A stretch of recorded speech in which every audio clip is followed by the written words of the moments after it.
எல்லாருக்கும் வணக்கம். நம்ம channel life is a number. இன்றைக்கி நம்ம எதை பற்றி பார்க்க போகிறோன்னா 10th 1வது சாப்டர்லேருந்து 6வது சாப்டர் வரைக்கும் இம்பார்ட்டன்ட் கொஸ்டின் போட்டிருந்தேன். இப்போ 6வது சாப்டர்லேருந்து இம்பார்ட்டன்ட் கொஸ்டின் ஃபுல்லாக இப்போ ஒர்க் அவுட் பண்ணி உங்களுக்கு காமிக்க போகிறேன். உங்களுக்கு ஏதாவது டவுட் இருந்தால் நீங்கள் கமெண்ட் பண்ணுங்கள். நான் அதுக்கேற்ற மாதிரி உங்களுக்கு ரிப்ளை பண்ணுறேன். புரியலனாலும் கேளுங்க. உங்களுக்கு அதுக்கேற்ற மாதிரி நான் எக்ஸ்பிளைன் பண்ணி காமிக்கிறேன். நம்ம சேனல் உங்களுக்கு பிடிச்சிருந்தா லைக் பண்ணுங்கள். நிறைய பேர் என்னோடய கொஸ்டின் பேப்பருக்கு எல்லோரும் தேங்க்ஸு எல்லாமே போட்டு அது என்னை இன்னும் ரொம்ப என்கரேஜ் பண்ணுற மாதிரி இருக்குது. உங்களுக்கு ஏதாவது டவுட் இருந்தாலும் நீங்கள் என்கிட்ட கேட்கலாம்.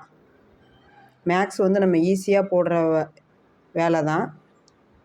நம்ம கொஞ்சம் இன்ட்ரெஸ்ட் பண்ணி பார்த்தா மேக்ஸ் நமக்கு ஈஸி. நமக்கு இப்போ கோட்டையிலே போர்ஷன் 6 சாப்ட்ரு. நீங்கள் நல்லா இன்னும் 1 மாதம் இருக்குது. நல்லா இன்ட்ரெஸ்ட் எடுத்து ஃபுல்லாக பார்த்தா போதும். நீங்கள் இதிலேயே உங்களுக்கு 80 மார்க் மேலே நீங்கள் கவர் பண்ணிடலாம் ஃபுல்லாகவேமோ. சம்மு நீங்கள் இப்போ பார்க்குறது உங்களுக்கு லாஸ்ட் எக்ஸாம் வரைக்குமே கொஞ்சம் ஹெல்ப்ஃபுல்லாக இருக்கும். இந்த 1 மாதங்கிறது நீங்கள் நல்லா இன்ட்ரெஸ்ட் எடுத்து ஃபுல்லாக சம்மு பாருங்கள் எல்லாருமேமோ. உங்களுக்கு எதாவது டவுட் இருந்தாலும் கேளுங்க. உங்களுக்கு எதாவது டெஸ்ட் எதாவது வைக்கிறதா இருந்தாலும் சொல்லுங்கள். நான் வைக்கிறேன். ஒரு டெய்லி இல்லைனா ஒரு 3 டேஸ்க்கு 1 டைம் ஒரு டெஸ்ட்டு அந்த மாதிரி வைக்கலாம். நம்ம சேனல் உங்களுக்கு பிடிச்சிருந்ததுன்னா நீங்கள் லைக் பண்ணுங்கள், ஷேர் பண்ணுங்கள், சப்ஸ்கிரைப் பண்ணுங்கப்பா. தேங்க்யூ.